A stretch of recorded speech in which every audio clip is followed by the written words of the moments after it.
이사벨은 증거 61번째 시간입니다. 우리 이사야 64장을 통하여 진노의 날의 형편에 대해서 불심판에 대해서 결론해 보도록 하겠습니다. 본장은 심판날에 하나님의 진노는 사정없는 불이 촛불 사르며 불이 물을 끓음같이 임하여 대적이 다 떨게 된다는 것입니다. 악인과 죄인을 전멸당하게 되는데 생각밖에 두려운 일이 임하게 된다 이 말입니다. 인간이 생각하는 것처럼 견딜만하고 참을만하고 피할 수 있는 그러한 형편이 아니라는 것이죠. 말씀을 통하여 하나님의 경고를 듣겠습니다. 1절 2절입니다. 원컨대 주는 하늘로 가르고 강림하시고 주의 앞에서 선들로 진도하시기를 하기를 불이 섣불 서르며 불이 물을 끓임같이 하게 하사 주의 대적으로 주의 이름으로 알게 하시며 열방으로 주의 앞에서 떨게 하옵소서. 하늘이 갈라지고 땅이 진동하는 하나님의 진노는 사정없이 이제 불이 설풀설렁 같고 물이 물을 끓음같이 임하여 대적이 다 떨게 되고 망하게 되는 것입니다. 주 재림의 날은 사정이 없고 용서가 없다는 것인데요. 악인과 죄를 해결치 않는 죄인은 이제는 절멸을 당하게 된다는 것입니다. 그래서 이제는 마지막으로 2000년 동안 회개의 기회를 주시고 마지막 1300년 만에 완전변의 역사로 죽지 않고 새 시작하고 죽지 않고 배성자는 진리의 심판에 대한 길로 사랑의 변론의 경고를 하고 이 말씀을 듣지 않을 때는 용서 없는 심판이 오는데 이것이 인간이 생각하는 것보다는 더 혹독하고 전멸을 당하는 환란인 것을 말씀하시는 것이죠. 이것을 우리가 인간의 생각으로 헤아린다고 되는 것이 아닙니다. 스바냐 1장 2절 3절에는 뭐라고 그럽니까? 여호와께서 가라사대 내가 지면에서 모든 것을 진멸하리라. 내가 사람과 짐승을 진멸하고 공중의 새와 바다의 고기와 거치가는 것과 악인들을 아울러 진멸할 것이라. 내가 사람을 지면에서 멸절하리라. 나 여호와의 말이니라. 이때는 지금 인간의 죄 때문에 저주받은 모든 동식물까지도 다 멸망을 당한다 이 말이죠. 인간에게 해를 주는 것은 어느 것도 살아남을 수가 없는 것입니다.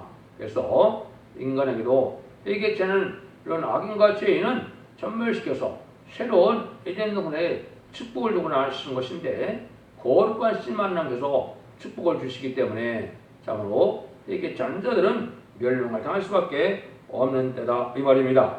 이거를 이제 베드로 사도도 뭐라고 표현했습니까? 베드로서 3장 7절에 보면 이제 하늘과 땅은 그 동일한 말씀으로 분술하게 하여 관수하신 바 되어 경건치 아니한 사람들의 심판과 멸망의 날까지 보존하여 두신 것이니라.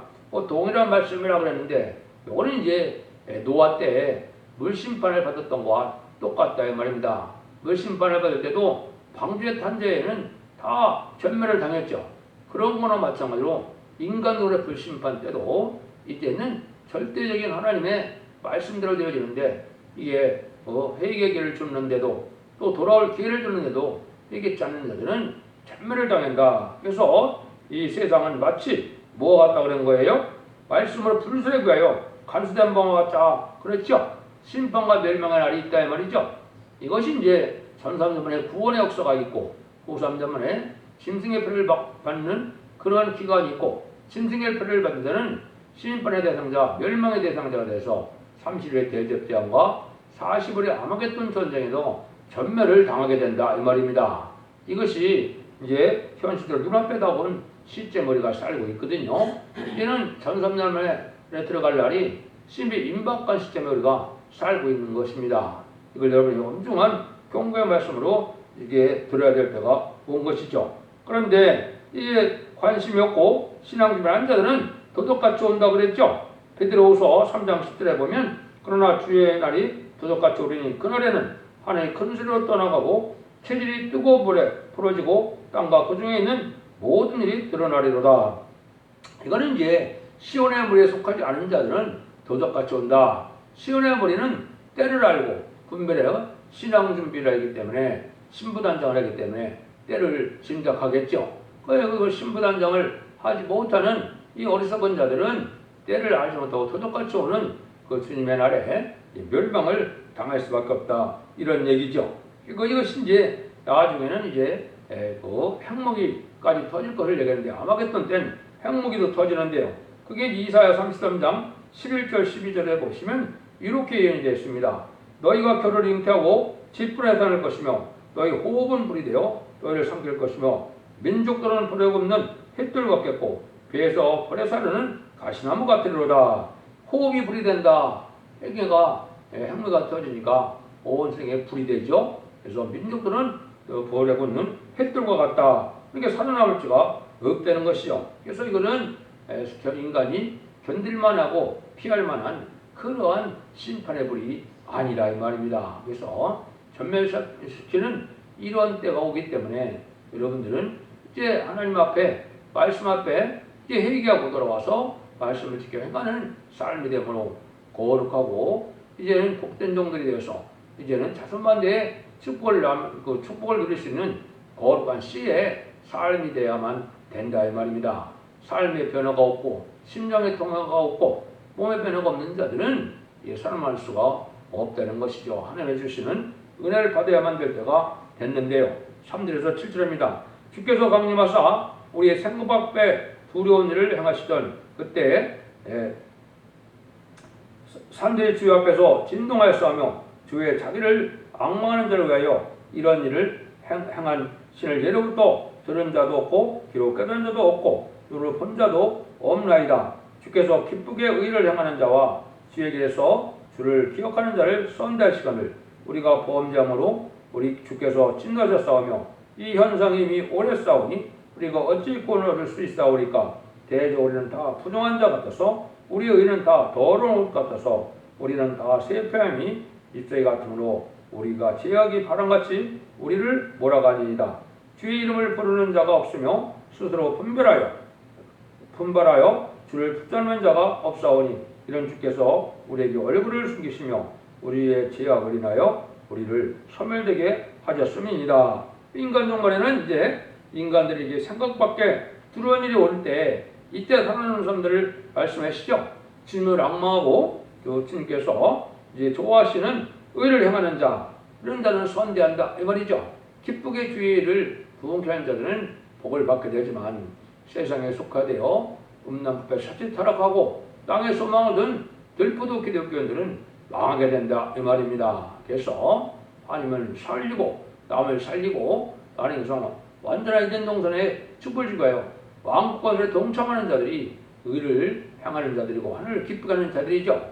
그래서 하나님을 가장 기쁘게 할 자들이 누구냐? 입맞은 14만 4천 명에 대해서 세상을 심판하고 왕국권 들어와요. 에덴 동산의 축복을 받게 되는 것이 하나님의 가장 기뻐하는 일인데 그 일들은 왜 그럽니까? 하나님의 뜻을 이루는 일이기 때문에 그렇습니다. 그래서 주님께서도 그의 나라와 의를 먼저 구하라고 그랬죠.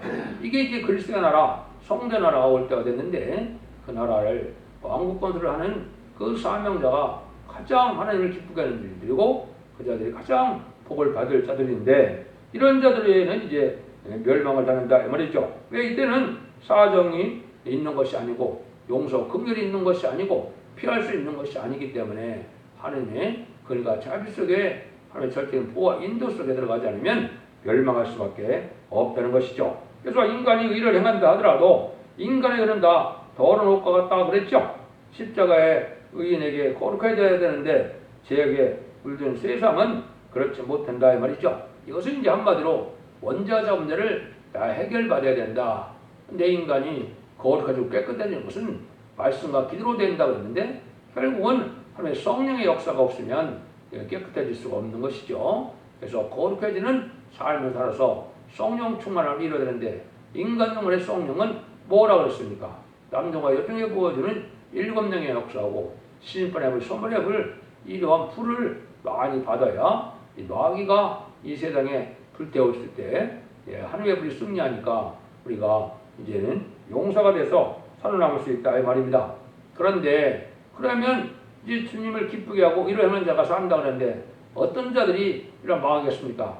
반대로 성령을 근심케 하고 하나님을 근심케 하고 주를 근심케 하는 자들이 망하겠죠. 이 주의 성신을 근심케 했으므로 이제는 대적이 돼서 망한다. 이사 63장 10절에도 그렇게 이야기를 했고, 여기 12장 31절 32절에 마태복음이요.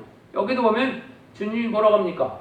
모든 죄는 사함을 받는데 성령 해방자는 사함을 받지 못한다고 그랬죠. 그럼 성령 해방자가 뭐냐?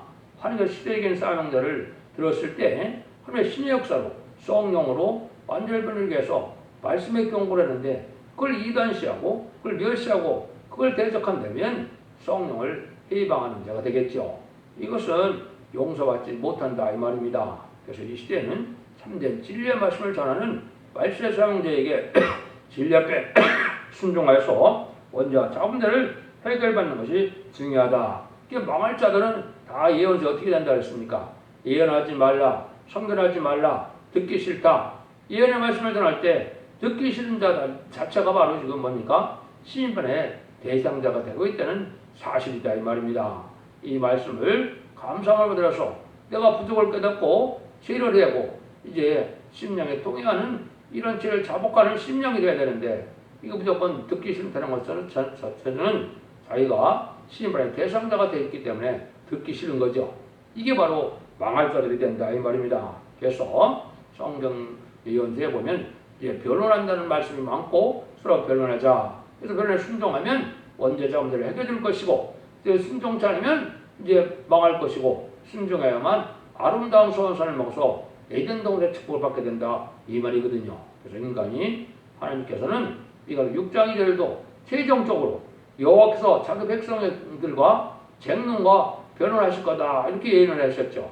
이게 마지막 변론인 겁니다. 이것이 전산점원의 진리의 심판의 사람들로 변론하고 그걸 전하고 나서는 변론대로 심판하고 변론대로 구원하고 변론대로 새 시대에 축복을 받게 되는 일이 오게 되는데 그것이 마지막 한 일에 전삼년만의 역사가 됩니다. 오삼년반은 아까도 말씀드린 것처럼 그을과 자비와 용서가 없는 심판때이기 때문에 천삼년만의 알곡을 모을 때 다 여러분들이 이 구원의 반열에 들어가고 시온의 무리에 들어가서 알곡으로 하나님의 절대는 보호와 인도함을 받는 이런 성도가 돼야 살아남을 수 있다는 것을 여러분이 아셔야 됩니다. 그래서 하나님의 법을 듣기 싫어하거나 또 하나님의 예언의 말씀을 무시하고 욕하는 일로 대하면은 그거는 망하게 된다. 그래서 하나님께서는 마지막으로 성전에서 그런 변론하게 하신다 그랬는데 이것이 인간들의 시대적인 사명자가 하나님의 변론을 대신해서 마지막 변론의 권고인데 이것을 심판의 다름질이라 그러는 겁니다. 그래서 지금 이 전하는 말씀을 천상년 만에 전하고 나서는 심판이 온다는 사실을 여러분이 아셔야 될 때가 온 거죠. 8절입니다. 그러나 여호와는 주는 우리 아버지니이다. 우리는 친흙이요 주는 토기장이시니 우리는 다 주의 손으로 지으신 것이니라. 인간들은 결국은 깨지기 쉬운 질질 것 같다 이 말이죠. 우리가 인간들은 뭘로 졌습니까? 하나님께서 흙으로 지으고 생기를 보내줘서 인간의 생명을 주셨죠. 그러니까 근본적으로 질길 것 같은 이런 그릇인데 하나님이 귀히 여겨야 되고 또 그릇이 귀히 여기려면 깨끗하고 당기는 것이 보화가 당겨야 좋은 그릇이 되는 것이죠. 깨끗해서 귀한 것이 당겨야 되는데 귀한 것이 뭘까요? 이거는 성령을 담을 그릇이다 이 말입니다. 성령을 마음에 몸에 많이 담아야 하나님께서 귀하고 거룩하게 여긴다 이 말이죠. 그래서 우리가 이 시대는 하나님의 의로 꽉 차는데 하나님이 기뻐하는 일을 많이 하면은 이제 성신의 불, 말씀의 불, 심판의 불이 꽉 차서 마귀가 범접하지 못하고 마귀를 멸할 수 있는 능력과 권세를 잊게 되는 것이 하나님의 방법이거든요. 이게 인간 영혼의 진정한 하나님으로 받는 은혜와 능력이거든요. 이걸 받아야 실제 죽지 않고 새시대가고 또 죽지 않고 변화성 전하는 은혜를 받는 일이 되는 것입니다. 심령 통해도 안 오고 몸의 변화도 안 오고 그런데 이게 죽지 않을 것은 불가능한 일입니다. 그러니까 여러분들은 성령의 기뻐하는 일을 해서 성령의 충만함으로 하나님과 동행하는 삶을 살아야 이런 복을 누리게 된다 이 말입니다. 9절에서 11절입니다. 여호와여 과히 분노하사 하지 마옵소서. 죄악을 영영히 기억하지 마옵소서. 구하오니 보시옵소서. 우리는 다 주의 백성입니다. 제 거룩한 성들이 광야가 되었으며 시온이 광야가 되었으며 예루살렘이 황폐한 나이다. 우리 열조가주를 찬송하며 우리가 거룩하고 아름다운 이 불에 탔으며 우리 즐거웠던 곳이 다 황무하나이다. 이것은 아무리 거룩한 성전이라 하더라도 찐년 아래 질 앞에 순종하는 단체가 아니면 다 불에 타고 멸망한다 이 말입니다. 그래서 신앙이라는 것은 시적인 진리의 법을 지켜서 행하는 일이 있어야 이게 신앙이지, 말씀을 지켜 해결하는 일이 없다면 이게 참된 신앙이 아니면 다 불에 탄다 이 말입니다. 형식적이고 이식적인 종교생활로 말미암아 구원받을 거라고 생각한다면 이거는 맞지 않습니다. 진리 앞에 순종함으로 성령의 충만함을 얻어서 성령의 사람이 되고 진리의 사람이 돼야 된다 이 말이거든요. 그래서 아름다운 교회도 성이 없고다 불에 탄다 이 말이거든요. 그래서 아까도 얘기한 것처럼 오직 즐겁게 의를 행하고 주를 기억하고 주의 소원을 행하는 자들이 복을 받게 된다 이 말입니다. 이것은 영혼구원이 아니고 인간적 말에는 영육구원이고 가족구원이고 단체구원이기 때문에 이러한 삶에 따르지 않는 자들은 멸망할 수밖에 없는 것이 진리의 말씀인 것입니다. 여러분들 구원론이 잘못돼서 한번 그냥 주님을 영접해서 구원받으면 영원한 구원이라고 자꾸 생각하는데 하나님의 말씀은 그렇지 않습니다. 말씀에 순종하고 순종하지 않고 타락하고 속화되고 이러면 원망불평하고 근심하면 성령이 떠나면 구원받지 못하는 것이 하나님의 말씀인 것입니다. 여러분들이 이 진리를 잘 순종함으로 하나님이 기뻐하는 삶을 살아야 된다는 사실을 아셔야 됩니다. 12절입니다. 여호와의 일어나를 주께서 오히려 스스로 억제하리시리까? 주께서 오히려 잠잠하시고 우리로 심한 괴로움을 받게 하시리까? 이같이 된 것은 모든 사람은 심판의 고통을 받게 되는데 형벌을 받게 된다 이 말입니다. 성신을 근식하는 자는 다 심판을 받게 된다는 것이 하나님의 말씀이다 이 말입니다. 그래서 너는 시대적인 사명자가 성령의 능력으로 증거하는 성령과 신부하시는 말씀, 지휘반 같은 갈대, 다른 진리의 말씀을 마지막 전할 때 이걸 가감 없이 순종해야지. 이걸 가감하는 자들은 그 복락을 누리지 못하고 마지막 심판날에 멸망을 당한다는 것이 엄중한 하나님의 말씀의 경고가 됩니다. 여러분들은 진리 앞에 순종하시되 이제 예언서 계시록을 다 읽고 듣고 지켜서 원죄와 자본들 해결받음으로 이제는 자손반대에 축복을 누릴 때가 됐고 에덴 동안의 축복을 이제 누릴 때가 됐다는 사실을 여러분이 아셔야 됩니다. 결론적으로 하나님께서 진노를 내릴 때는 의를 행하는 자에게는 남을 것이 하나도 없다는 것을 가르치는데요.